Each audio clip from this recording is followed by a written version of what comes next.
Good evening, folks, and welcome to Scrolling with Charlie, Season 1, Episode 22. Tonight is just going to be a panel discussion, and we're going to rely on people to post their questions on the Q&A, which I'm just now opening. Charles, at the last minute, his video camera messed up on him, so he's not going to be in here tonight. He's probably going to be watching it on YouTube and watching how good of a job I do or not. So if we don't get a lot of questions, I might get fired tonight. So send your questions in. Hurry, quick. So anyway, but it's just going to be a panel discussion. We are going to discuss a little bit about making frames. I make my own frames. And for those of you who don't know me right at this moment, I'm Russ Clarity. I'm Charles's co-host. Have on occasion when he needs me run the show for him. So, but I miss him. So I guess we'll go down the line and introduce yourself. Tell us a little bit about yourself. And if you want to, go ahead and tell us if you have anything on the that you're working on, any kind of a project that you're working on this right this moment. Tell us a little bit about that. So we'll start with Mr. Gary. You're on my left at the bottom, so go ahead. Go. I'm Gary. You can find me on Facebook. I am on YouTube. I have a couple of videos. I got an Excalibur 16. Right now I'm working on a little project for my boss. Just something to do, just something to give them, because they're great people to work with. So every now and then I'll make something for them just for giggles. All right. Next is going to be Mr. John Schaffner. John Schaffner from Canastota, New York. Don't have any YouTube. I am on Facebook under my name. Yes, you're not seeing things. I am upside down. Technical difficulties again this week. Hopefully I'll get straightened out and get a new camera for next week, I'm hoping. Right now I'm working on just getting my shop kind of organized and getting cleaned up from the mess through the winter, and just trying to get things straightened away. It's quite a disaster out there. I'm going to have to apply for federal aid, I think. All right. Thank you there, John. Next is Mr. Mark Stallings. A little bit about yourself and what you got going on right now. Mark Stallings. I can be found on Spiritual Splinters Wood Shop on Facebook. Also on YouTube under Spiritual Splinters Wood Shop. Been scrolling now for about 7 months. Right now I am doing a 30 crosses in 30-day challenge that I've challenged myself to do. And I am currently up to, well, today I posted number 26. These are crosses that I had never cut before, so it's kind of a learning process on each one. I don't know the shortcuts on it or if there is any. But I'm usually the one here picking on Charlie, so since Charlie ain't here, I guess I get to pick on Russ. Yeah, you can pick on me. It don't bother me. No, I was talking Russ Meadows. Oh, Russ Meadows. So you're going to pick on that, Russ. Well, good. Go ahead. Pick on him all you want. I don't care. So, one thing, and real quick before I do get to Russ Meadows, is on YouTube, I haven't had a chance to put it on there, but on YouTube, if you're watching us on YouTube, down at the bottom you can post your questions, and I do have it open, and I'll look over from time to time and see if you've posted any questions there, and the panel will try to answer those questions also live here. And next is Russ Meadows. Go ahead, introduce yourself. And all right, I'm Russ Meadows. I'm from Beaumont, Texas, about a good 3 solid hours away from Charlie. So I should go check on him, huh? I've been scrolling for probably about 8 or 9 months, and I have a Facebook page, Rusty Nail Woodworks, and also you can look for me under my name. And I just completed the project. I did a memorial cross for a friend of ours who lost her child when he was 1 year old. So I just completed that one, and it came out really well. Sounds good. Sorry for the little delay there. Once again, I'm Charles, co-host, Russell Clarity. You can reach me at Simply Wooden Creations on Facebook. I'm doing YouTube videos now. I think have about 7 or 8 YouTube videos up. You can reach me on Simply Wooden Creations on YouTube and simplywoodencreations.com. Started a little new. I'll just touch base on something of mine. I started a little new thing that's over here on my side. Is I don't really have room when people are going to send me stickers, which I hope you send me stickers, to put them anywhere in here. So I kind of thought of the idea, went and got this like project board, and I'm going to put a frame on it.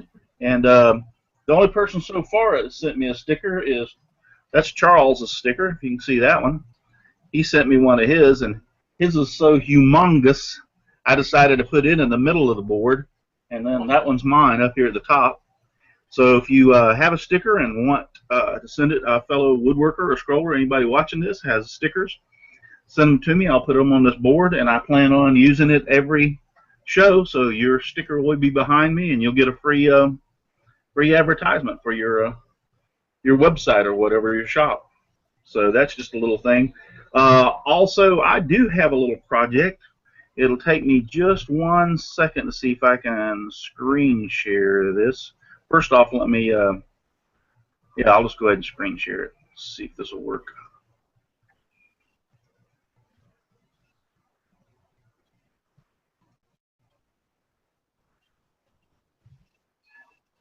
All right. Let's close this down. Close this down. And then, if everybody can see that? Yeah. That is a jewelry tree. My next door neighbor came over to me and brought me a piece of about a 1x10, about a foot or 2 long, a 1-inch dowel, which that is what it is in the middle, and then a 3/8-inch dowel. And his wife brought that material and brought it to him and said, "Hey, I saw this jewelry tree the other day. I need you to make me one." Well, David is his name. We're good friends. Well, he restores antique cars, and he don't know the difference between a hand saw and a power saw or a coping saw. So he brought me that wood, and looked at me and said, "Do you think you could help me out here and show me what to do or whatever?" And I said, "Go back over there and play on your antique cars, and I'll have this ready by tomorrow." So that's my latest project. That's what I did. That's only my 4th thing I've ever turned. Trust me, I didn't take a lot of time, a lot of to do on it, because I don't know anything about turning. I'm learning. And then I built me a little jig, and those actual little wooden dowels are 45 degrees off the main one. It seemed to be the best width for them, and they're all. I'm actually impressed with myself, because that's the first time I've ever attempted something like this. So I think it turned out pretty well. She is tickled to death with it, and I got kudos from the neighbor. So that is my latest project. Hey, Russ. Russ, pull that picture. Oh, you already come out, but what is that? Spray from paint or something, or? You broke up so bad I couldn't understand a word you were saying. Around that, is that a booth you've created to spray paint, or? Oh, the thing that it was in? Yes. No, that's a photo booth that I purchased. Yeah, I purchased that off of Amazon. It is about I think it's between 36 and 40 inches. It's a cube, but it's about 40 inches by 40 inches by 40 inches. And it's made of a material that actually glows. The kit was about $100. It came with lights and everything, and so I have it set up over there in my shop. And I just put I didn't have time. Usually I take that photo into Photoshop, and I will crop it where you don't see all the white box around it, and you just see the actual project. So she wanted that done, and I took it to her. So I real quick snapped a couple of photos so I could show y'all tonight. But yeah, usually I crop that really nice and tight around the project so that you actually don't even know it's in a that photo booth. But that's what that is. So hope the shop's not all right. We got some. Alan Carter over in the Q&A said, "Hope the shop's not upside down." I guess he's talking to you, John Schaffner. Donna Presley says, "I'm here. Glad to have you, Donna. If you can think of a question, we'll try to answer." She said should start any second now. Yeah, we were a couple of seconds late because of getting everything prepared. I'm not as good as Charlie is at this at doing this. I'm reading the questions over here and deleting them so I don't get confused about which ones are. And that was the last question. Delete that one. Okay. I don't know. One of the things we're going to bring up tonight is about making frames. I make my own frames for my projects. I just don't see the need in buying, frame material or whatever when I can do it. I have the shop capable of doing it. What I usually do with mine is to save a little bit of time, and it actually works out very well. I just go to the big box store and buy a 1x2, which is 3/4 of an inch by 1.5 inches wide. And what I do is use that and run it through. I buy it 8 foot long, and I buy the clear pine or there's another term for it, but it's clear pine. It's the real nice pine with no knots or anything in it. And then what I do is I cut that up into 2 4-foot strips because it's a little bit easier on my router table. I don't have a very big router table. Mine's only probably about 2 foot wide. I usually run that with have a big router, and I will run it through a bit that gives it kind of a shape to it, a shaping bit, and then I will run it through and over on my table saw with the dado blades and cut a groove in it for the project, and then make it whatever size if I want. And that just, to me, I can stain it or I can paint it. I have several different shaper bits that go on my router table, so I can change the shape and make different types of frames if I want to. Unfortunately, due to the kind of confusion, I didn't have a chance to run out there and grab a piece that I normally make or use. Does anybody, we can go into this a little bit more in depth, but does anybody on the panel make their own wooden frames for their projects?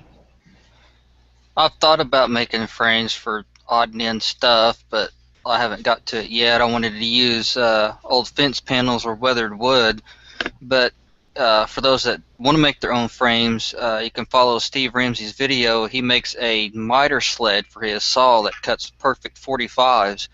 And if you mark them, he says, if you mark like one side 1 and one side 2, once you cut 1 and 2, those will perfectly fit together without any adjustment to it. And I've built a miter sled and I've tried it out on odd and end stuff, and it works pretty good. But I hope to eventually get into making frames for odd and end stuff. If Russ or one of y'all can talk real quick, I'm going to run out. It won't take you about just a second. If y'all can kind of like talk real quick so nobody's left alone, and then we'll come back and get to the Q&A. Russ, do you make yours? I do not. I haven't. I would like to, but at this point in time, I haven't done. Nobody has asked me for any. The portraits that I've done, they've just been tickled pink to have the portrait, and I put a hanger on the back of it and give it to them that way. If they asked me for one, I guess I would. I might try to find somebody that knows how to do it better than I can think of, but I haven't done it yet, no.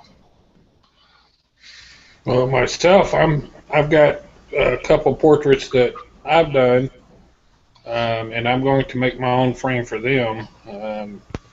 It's going to be an attempt. I've never done one, but never scroll saw it either. So, I'm going to attempt to see if I can do the frames.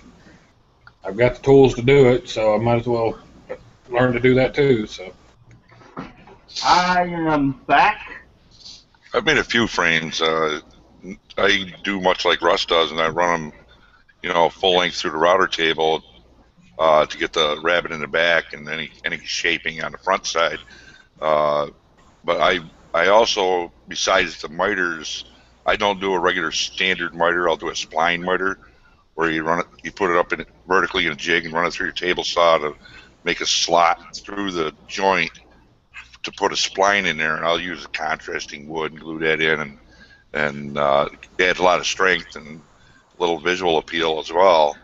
I also do like a half flaps, which I've done quite a few times. Half flaps on the corner, in other words, where one will overlap the other? Yeah. You kind of take off half the top of the bottom piece and half the bottom of the top piece and lap them together, and they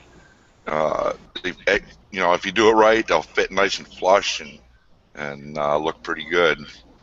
I've also added on the face of the frame itself, I'll take and run a couple of curves down through there once it's assembled, and I fill it in with different colored epoxy or like something to offset, or something to accentuate the color of the frame itself.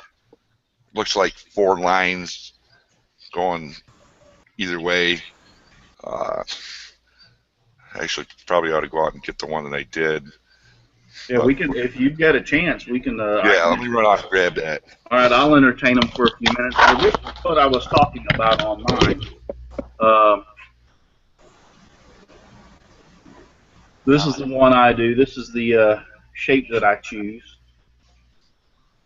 You can see it. Actually, I've been using this to cut it off for other frames, but I will run this through my shaper through the. It's actually a router with a shaper bit, which makes this shape on it, and then I will turn around and take it to the table saw, and then cut this out with a dido for the for it to sit in. This is usually, I found I use, this is 3/4 of an inch, and I usually make this 1/4 of an inch by 1/4 of an inch wide and 1/4 of an inch deep into it. That works out pretty well. Most of the stuff I do is, that I would frame is my portraits and pictures like that, and so usually I use for those kind of things 1/4 inch material, like 1/4 inch Baltic birch.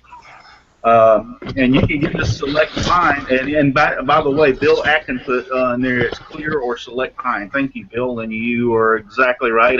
It dawned on me that it was called select pine after I walked out the door to go get this. But it works out pretty good. I have 2 or 3 different shaper bits that I can use. This is just one of the pieces of scraps that I had laying out that I grabbed real quick to bring back. I was going to bring it in earlier. This piece is probably about 3 foot long. It's in my scrap bin. To me, it's cheaper to do that way, and by being the ability to make your own frame, you're not limited as to what size you can make whatever your project is. I mean, the sky's the limit. If I want to make it 26 by 19 or 16 by 14 or 9 by 18. I mean, it doesn't matter. Whatever size project I want to make, I can design and build my own frame for it. So that really is the benefit of it, is being able to, I believe, to make your own. You can custom make projects that nobody else can do and make your own frame. Have you ever thought about using, like, I don't know how thick crown molding is, or some type of molding that's already got designs on it to use for frames? I have tried that, but it actually that's more expensive to do that, so it's a lot cheaper to do it this way. John's got his. Let me unshare them. But there's lines that I've let's see here, which way are you going here? I don't know if you can see the lines down through here. Yep, we can see them. Those are just saw curves filled with colored epoxy and then sanded smooth, and it just adds a little character to it. I like that. This particular one is oak, and I don't use pine at all. Well, very little. I try to use hardwoods, and especially the rustic ones. You know, I've got a couple out there with wormholes in it, and spalting and ambrosia maple, and you know, a little fancy, show out the frame as well as what's in it. once again, I do the clear select pine. It's a little bit more expensive, but uh, I would rather not use up my hardwoods and for stuff like that because, after all, most of the stuff that I frame is Baltic birch plywood, so I can't see wasting a piece of oak on a Baltic birch plywood portrait. I mean, that's just my opinion, the way I look at it now. I don't know, that amount of oak right there is probably about 50 cents. So Yeah. yeah, 6 one, half dozen the other. Yeah. It's a good way to use Right. up scraps. But I really like that design that you put on there when you run the kerf through there and just fill it with epoxy. That looks sharp. That really adds a lot to it. It doesn't take much. I mean, the kerf itself is less than, I don't know, it's probably 1/8 of an inch deep. Most and one are. slot kerf wide. Yeah, most are 1/8 of an inch wide, and then whatever depth you use it, that's Yeah. the general kerf. Does that add? Does that add to the price of the project? That, Oh, absolutely. that you charge a person. Absolutely. How much does that frame make a difference? Because, like I said, I haven't done any frames yet, and nobody's ever asked me to. Well, if I was to do a portrait unframed, you know, because, I mean, I would add $35 to $40 to it just for the frame. Okay, because it seems like I got to go buy more tools. I don't have a router table. I've been looking at them, but now you're talking about shaper bits and all this stuff. Usually, I'm running out of room. What I do on that is John does a little bit different. All my projects, unless I frame them, unless they say otherwise, I frame all my projects, and the price of the frame is included in the project. In other words, if somebody brings me a picture of their child and says, "Can you make a portrait of this?" when I give them the price for that portrait, it comes framed, unless they would tell me, "I don't want to frame. I'm going to take it to somewhere and have it framed." I just include it in that. And I tell them that too, that this comes framed, so they understand that.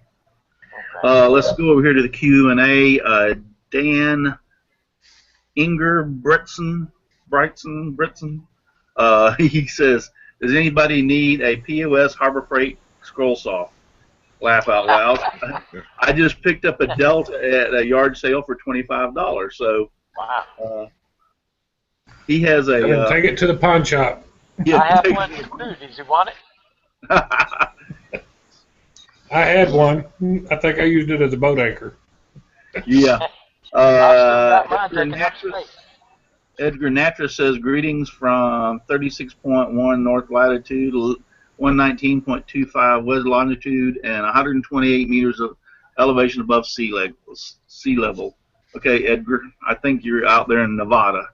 From looking at that. It's northern Nevada. Longitude. Let's see, I'm good. I know my longitudes and latitudes. Actually, I knew he lived in Nevada. Yeah, just don't tell him he lives near Vegas. Donna Presley says she uses a Logan framing saw to cut and router to do design. A Logan framing saw. Okay, I know what a framing saw is, but I've never heard of the brand Logan. So she uses the framing saw and a router to do her designs. Thank you, Donna. And then, yep, Donna, the other one says before that, which I should have read that one first, says I make my own frames. So we appreciate the questions coming in. I don't know, to me it just made good sense. I mean, I have a full wood shop out there. I have 3 routers, 2 on tables, and 1 in a, what is it called, a pentagram, where you make letters by tracing them. Pentagram.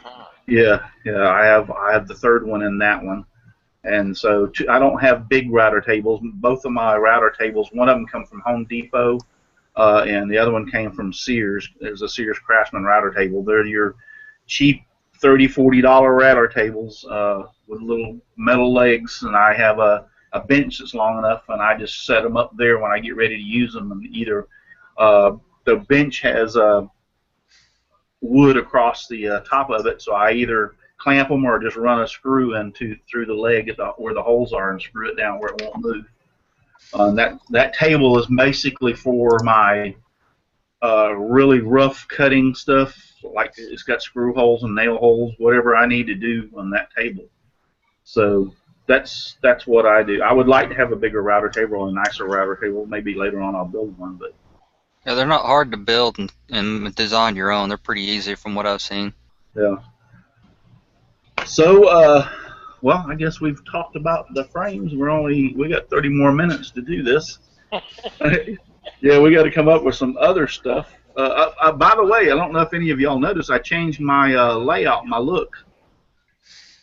Do y'all notice? No. You didn't notice?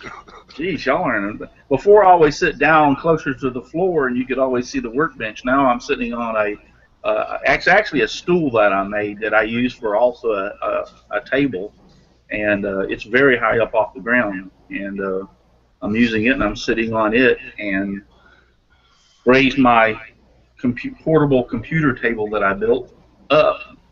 And so now you can see this instead of only seeing, you usually only see about this high where my clamps are across there. Now you can see almost all the way to the ceiling. So I just thought I'd bring that up. I changed my look tonight.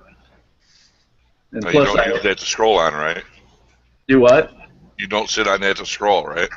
Oh, no. The chair that I normally sit in to do the shows, which puts me down lower, is an office chair and without arms on it, and that's what I scroll on and also use for the show normally. I decided I wanted to sit up a little higher and try it tonight for the show. I think I kind of like this, so I think I'm going to do it in the future. So I know that's all boring stuff. I'm just trying to think. Edgar Natras said that's a Pano router. Pano router? Okay, Pano router. Well, I will take your word for that. I don't remember what the name of it is. I know that I just saw it and liked it and bought it. And built its own. It has its own special table that it sits on that. And I'm really considering getting rid of it because I did some signs for a while. I did them for like 3 or 4 or 5 months for people and everything, and I didn't like it that much, and it's a pain in the butt to get them really accurate with that thing. So I wished I had a CNC router or something like that. That would make it a lot easier. So I kind of like just fell off to the side. It sits out there and collects dust. That's about all it does now. Well, they're good for making. I know Mateus has his. He makes his tenon joints. He does dovetail joints and all sorts of different stuff with his panel router. They got some uses if you've got the use for them. And now I notice that we have Tom has joined us. Hi, Tom. I'm sorry I can't remember your last name, but I remember you were on here last week. Can you hear me, Tom?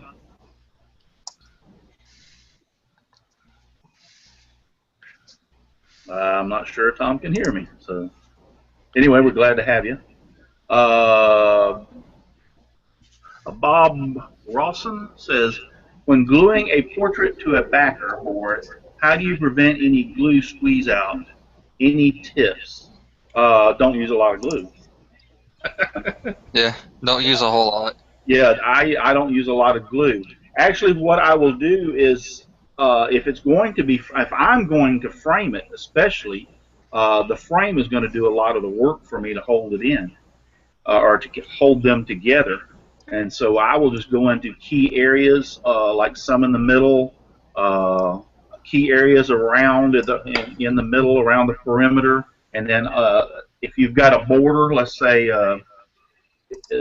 there's the border that would go underneath or into the frame, which is about 1/4 inch, maybe you might have a 1/2 inch, then I do the actual perimeter of the whole thing with glue, and I use it very sparingly because when I put it into the frame, when I put it into this notch in here, I actually run glue up and down through here really good so that that's glued to the frame. You're not going to get it out. And then I also go in to hold it. I take my pin nailer and I go at an angle and will shoot through the 2 pieces into this frame also to hold it. So between all that, it's not going to go anywhere. It's not going to come out. It's not going to come loose. And the glue in the middle is just just in case it kind of wants to ever want to try to separate or any way, it'll keep it nice and tight in the front. The way that I do it, I actually can paint my backer all over and don't have to worry about any adhesion with the paint on it in the wood. So I would say the biggest thing is don't use a lot of glue. Use it sparingly, and then put it only in key areas. Anybody else have any suggestions? Yeah, what I found is when I glue the backer board on, I use Aleene's tacky glue, or it's a clear gel, and I can attach the backer to that as well as the frame. And when it dries, it's kind of it's almost a rubbery consistency, so that if you do happen to get any squeeze out, you can just take like an X-Acto knife and just kind of cut around where you can see the glue squeeze out, and it comes right out. Yeah, I reached back there and knocked over a couple of things trying to get this. Yeah, this is also the got a glare on it trying to keep it from. There we go. This is what I use also. Just like he uses the clear gel, I use this, the original white tacky glue. Now this will dry clear, so I really don't have to. Another thing is too, if the glue dries clear, you really don't have to worry about it if you have. I mean, you obviously don't want a lot of squeeze out to the point that even though it dries, you can see it. But if you do get a little bit, you won't see it because it dries clear. But this stuff is great. Like John just said, it's almost like a rubbery consistency. Has a rubbery consistency when it dries. So I would recommend that. Some people told me they use the gel kind super glue. And other people have told me they use the epoxy. I buy this cheap gel super glue. It comes in a package. It's like $1 for like 2 tubes. And I keep it around, and I've used that on certain things. So that's another thing I've heard people use. But mainly, I like the Aleene's tacky glue. Tom, can you hear us yet? Yeah. All right, I'm glad you were able to join us. Yeah, I've been trying for the last, I don't know how long. I've got troubles with my computer. Well, Charles has had troubles tonight. His computer, his actual video camera quit working, so. Let me go over to the Q&A real quick. Bob Rawson said, thank you very much. You're welcome, Bob. I'm glad that we could help you, and hope you understood what we were saying. Brad Matthews say, what seating position do you use when cutting? I use it's really low. My saw is probably only 30, I measured it one time, 28, 30, 32 inches off the ground. I use an office chair, and it's really sits kind of like down low with no arms on it, so I got room to move my arms around. And that's it. I am in a sitting position. I like kind of low like that, where my scroll saw is off to my left over here. You wanna?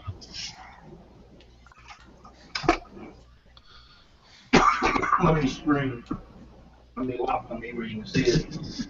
That's how low my scroll saw is to the ground. And actually, that over there is my office chair, so you can see how close to the ground I am. That's a very comfortable position for me. I might put pillows over on here on this side. I like sitting. I do not like standing. My back. I have a back problem, and if I stood for hours trying to stroll, I would probably be in the hospital. I have a pinched sciatic nerve, so sitting to me is very comfortable. I have a TV over here, so with the scroll saw sitting on this side, I can look straight up, and there's a TV over here that I watch and listen to. Who else, Gary? How do you cut? You sit, stand? It kind of varies. I do most of mine sitting. I've got to actually, if I can pick it up, it is. Oh, it's a taller office chair, but my saw also kind of, I've got it set up tall, but I can adjust it to where it's comfortable. I did have it actually adjusted all the way up, and it actually started hurting my neck and back because I was actually bent over trying to look at my wood, so I actually lowered it so I was more level. So I've got quite a bit of height adjustment, but if I do get tired of sitting, my saw is high enough that I can actually stand and cut some too to kind of change positions up. But you just got to find that comfortable position and height where you can set it, but you don't want to be hunched over because it puts strain on the back of your neck and your back, and it does start hurting. Yeah, that's like I said. That I can sit there for hours in that position on my scroll saw, and I'm down low enough. My scroll saw is like it's just perfect. Trust me, it took me several attempts to get that stand and everything set up the way I needed it to do, but the way I have it set up, I can sit there for hours and scroll, and it doesn't bother my back. It's very comfortable position. John scrolls upside down, so I'm not sure how. Well, my DeWalt's on its DeWalt stand, which is brings the tabletop up to, I would say, about 40 inches, and it's a little higher than my bench anyway. But I have a shop stool that's, I think, 29 or 30 inches, something like that. So with my saw right next to my bench, I can sit on it comfortably, and if I get tired, I just lean over onto my bench and take a little snooze. Mark, do you sit, stand, or do you? Oh, I was going to tell you, John, I love the idea of scroll sawing upside down. You dang sure don't have to worry about cleaning off your table with the sawdust because it'll all fall off. Well, it gets on the ceiling, no. Oh yeah, well, but at least it's off the table. Yeah. All right, Mark, what do you? Well, most of the time I'm sitting. I've got a bar stool that sits over here by it with no back on it. Because if you've got a back, then to me you're kind of limited as to how far you can get your belly out of the way when needed. So,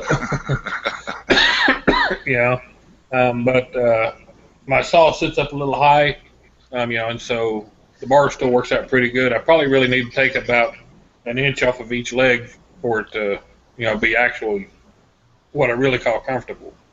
Right. Well, I saw that on my office. Sorry about that. My office chair is on rollers, so I just roll backwards to get my belly out of it. So. Yeah. So, Russ? I have the same. Now, my bench it was high, and I cut it down about 7 or 8 inches. And so it sits probably about 32 inches high right now, maybe a little less. And I got a shop stool that I sit on that doesn't have a back on it. And when I get tired of sitting, I pull it out of the way and I stand for a little while. And as far as sitting close, but with that belly problem, I can't sit close. So I pull back a little bit. And Well, like I turn the product, I hit the belly. Yeah, I just push back a little bit. Mine is on rollers. I just push myself away from the table, and whenever it goes down my belly, then I pull myself back up. So I tried to suck the belly in, but the belly don't go but so far. yeah, mine don't. They don't work that good for me either. So and that's the reason I'm kind of like hesitant to do like Charles is doing that R2 D2 C3PO that's right. 6 foot tall or 8 foot tall. I'm like, geez. I wouldn't even attempt something like that. Number one, in the position that my scroll saw's in, I couldn't cut anything that big. I would have to take it off of this bench and put it somewhere else. So, Tom, the cross I did this morning was steadily out of the way to be able to see. So, Tom, I'm sorry, I can't remember your last name. Cole. Cole. Yeah. Okay, Tom, do you sit, stand, or are you upside down like John? No, I've always sat. What I've got my mother-in-law's old kitchen step chair, which has a metal flip-up, the 3 steps, and I sit on that when it's nicely padded. And what I do, I put a 2x8 board on the mid step, and it goes perfectly on the lower part of the triangle frame of the saw, and my feet go on that, and my foot switch goes on that, and I'm just as happy as anything. I'm just so comfortable, and that's it. If I try and stand, forget it. Yeah, I cannot stand for long periods of time. It doesn't seem to be as bad when I walk, but I still, like, if we go to like Universal or Disney or something like that, I cannot walk all day. I have to walk for 3 or 4 hours, and I have to take a rest. My back just won't tolerate it.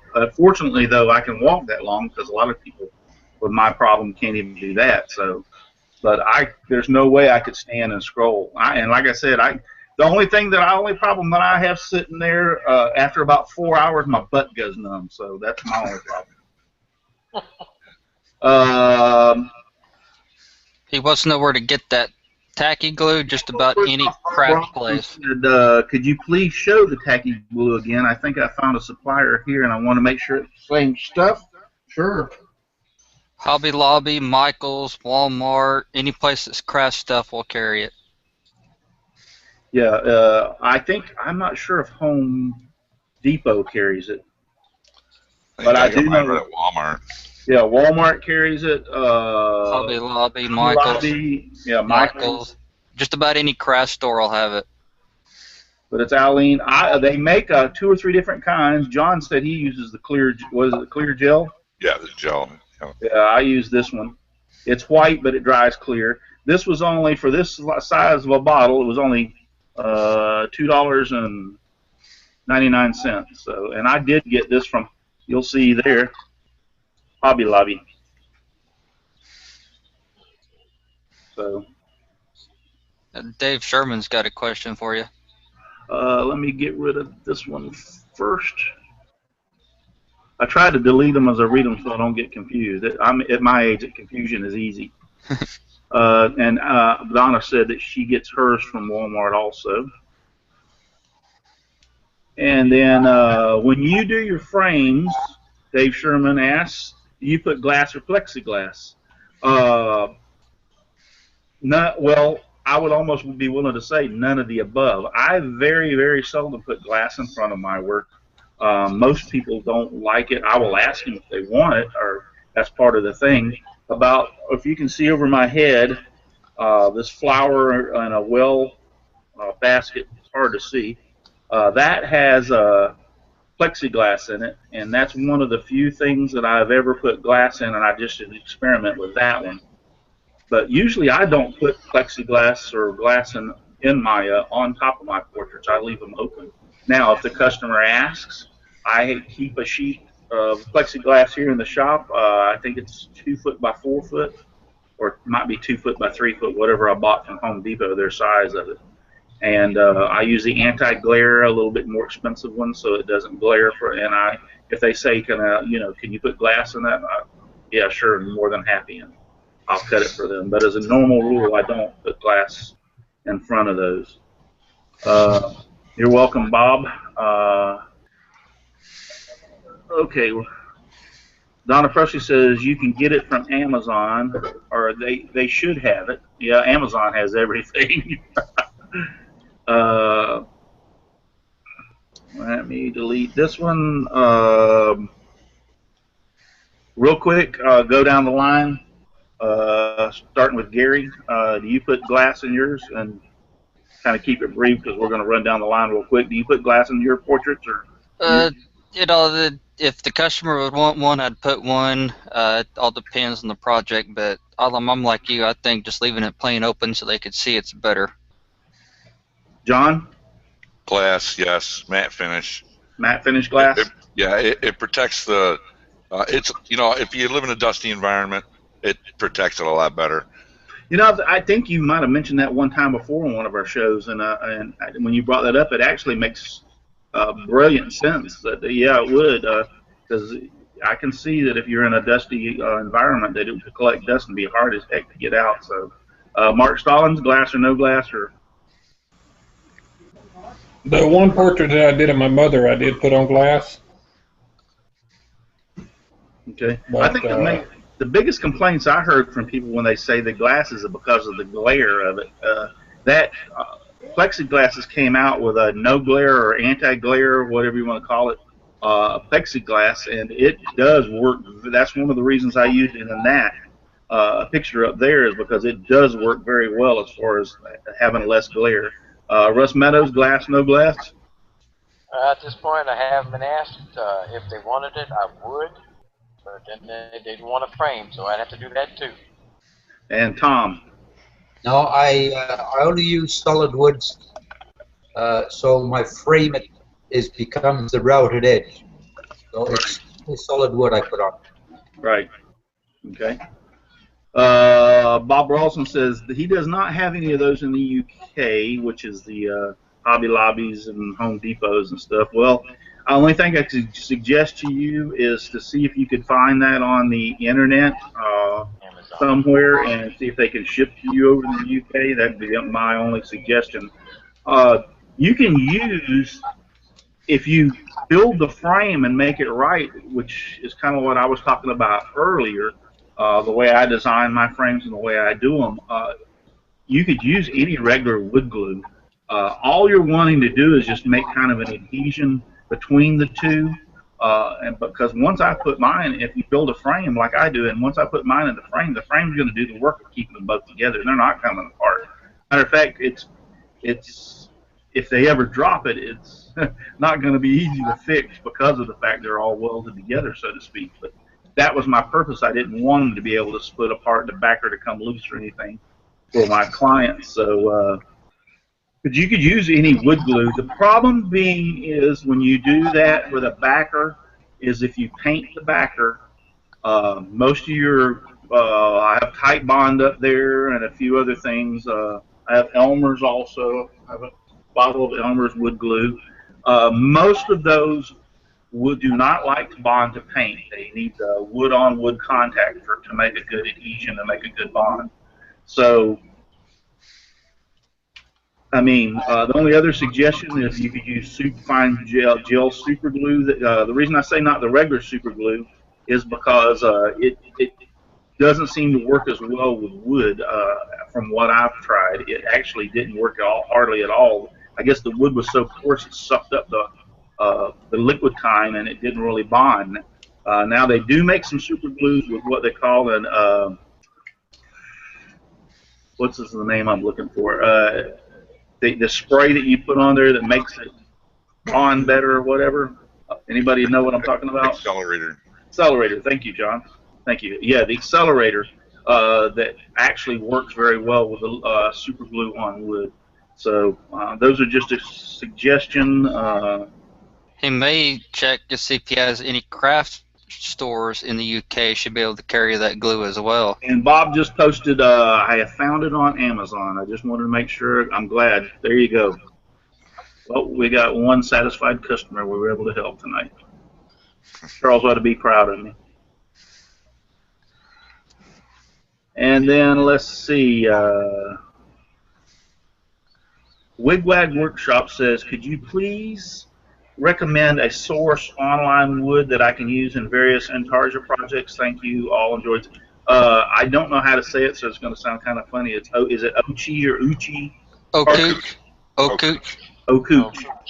Okay, Okooch. See, I knew I was going to mess that one up. So Okooch hardwoods. I've heard of a lot of good things about those people. I don't think I've ever heard of anybody. Any bad comments about them. So anybody else know of order from Okooch, or you know anything about them? I've heard nothing but good stuff coming from Okooch. I think Sloan's carries some wood too. They used to. They quit doing it. They're strictly now Baltic birch, from my understanding. Anybody else want to chime in about that? Do you know of anybody else online? eBay is definitely a good source. eBay. Now, what's your secret to getting a good source on eBay? How do you look? How many read about how many people they're satisfied? Or yeah, check their feedback. Go back a month. If their feedback, if they don't have, like 98, 99% positive feedback, stay away from them. Okay. Anybody else? Here in Springfield, there's a company called OP Hardwoods. and they do ship it. They do ship different types of wood. They're local, but their prices are fairly reasonable, and you can find them online at ophardwoods.com. Okay. I've got a place here local. What is it? I'm thinking, trying to think. McKinley Lumber, I think. They've got all sorts of kinds of odd and end species of wood. You might be able to look them up. McKinley Lumber, Oklahoma City, and they may ship over nationwide too. Yeah, I have a local. I'm talking about 35, 40 minutes from me. Have a local wood supplier that I buy all my wood from, and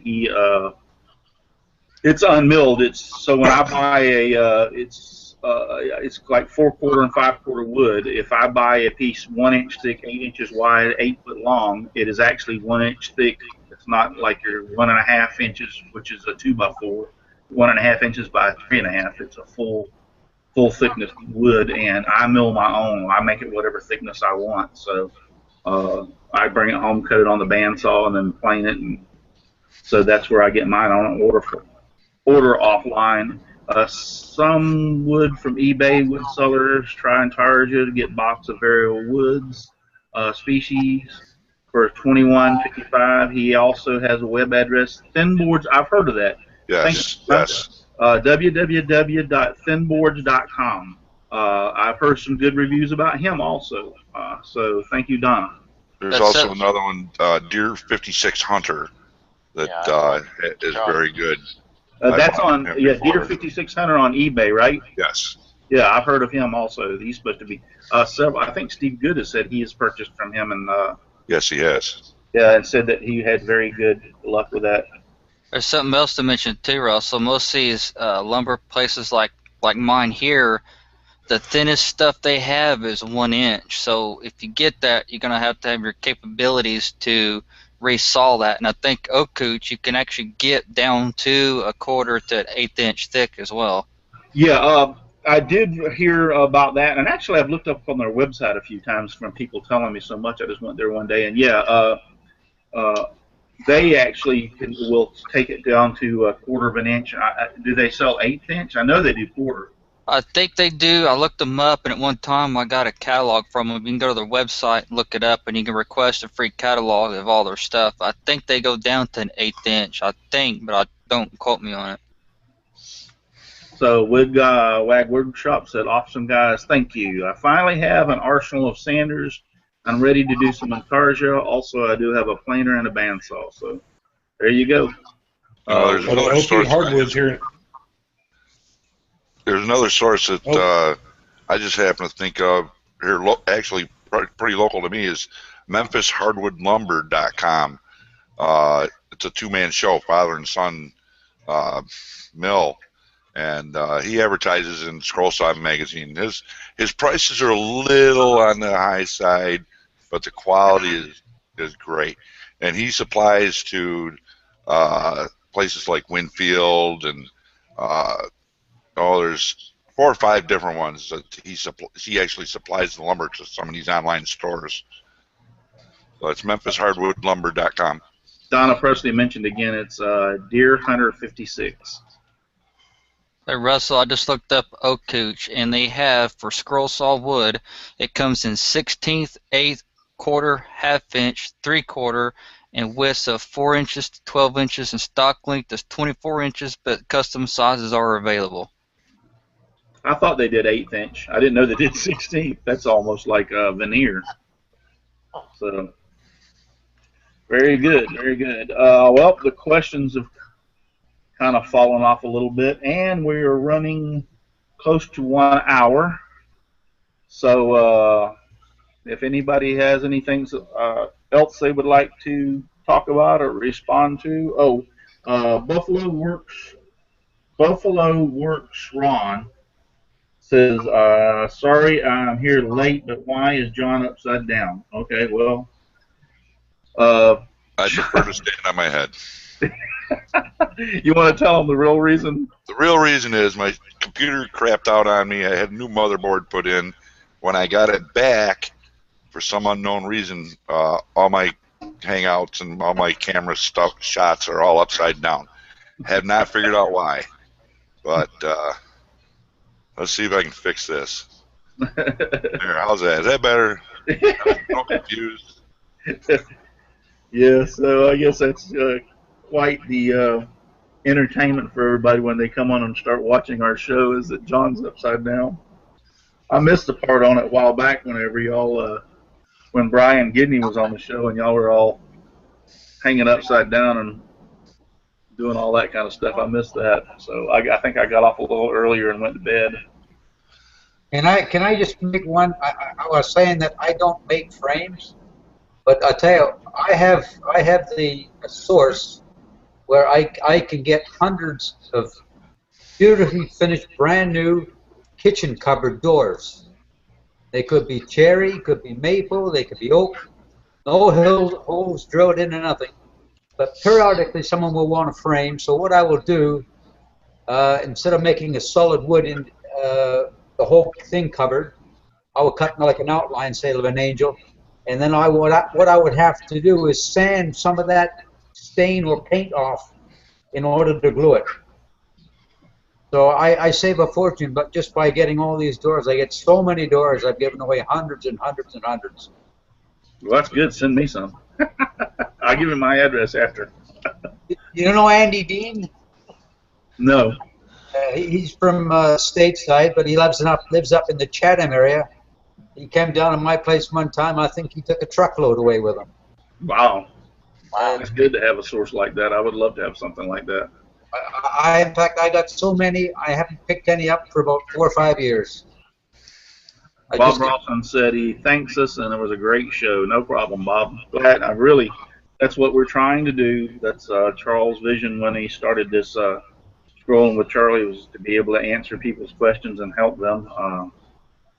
That's one of the reasons we have the panel, is because I don't think any one person knows it all. So I told somebody, what was it today? I'm a wealth of knowledge, but I don't. I'm a wealth of knowledge, but I'm not a bottomless pit. In other words, I don't know it all. I got to write that one down, because I gotta cut that one for sure. Yeah, I'm a wealth of knowledge, but I'm not a bottomless pit. So I use that term. I have problems with somebody that, and I've met a few people that think they know it all. Trust me, and I have problems with that. So we won't go into that. But well, sorry that Charles couldn't. Hopefully he'll get his camera situation straightened out this week, and he will be back next week. And I feel that I'm getting, from the first one I did of these till now, I think I'm getting a little bit more comfortable and not messing up so bad. So I feel we had a pretty good show, guys. I appreciate it, Gary, John, Mark, Russ, Tom. I appreciate y'all being here tonight on the panel and helping out. I don't see any more questions. How does one get on the panel? Well, first off, you either would have to get an invitation off of Google Plus, or what we normally do is most of our panel and our friends or woodworking are also on Facebook. This is from Wigwag Woodshop. I don't know if I said that or not. Wigwag Woodshop or Workshop. So we send out the link to people on Facebook, and they just jump on the panel. So you're welcome to join us. You would either need some way of us sending you the information for the, because you have to have the link in order to get on here. We'd have to have some way of contacting you, or if you have a Facebook account, sorry, you can look me up on Simply Wooden Creations on Facebook, Charles Deering on Facebook, and either one of us, and we'd be able to help you. Dan Englewood said that I guess I'm not fired. Yeah, I hope I'm not fired. So, all right, guys. Well, once again, I appreciate everybody on the panel. Very good show. We've helped a couple of people tonight, so I feel pretty good about this. And I don't do when I say goodbye, I don't do Charles's little saying. I'm just going to say goodbye, folks. I enjoyed it. Thank you. God bless, and keep the blade on the line.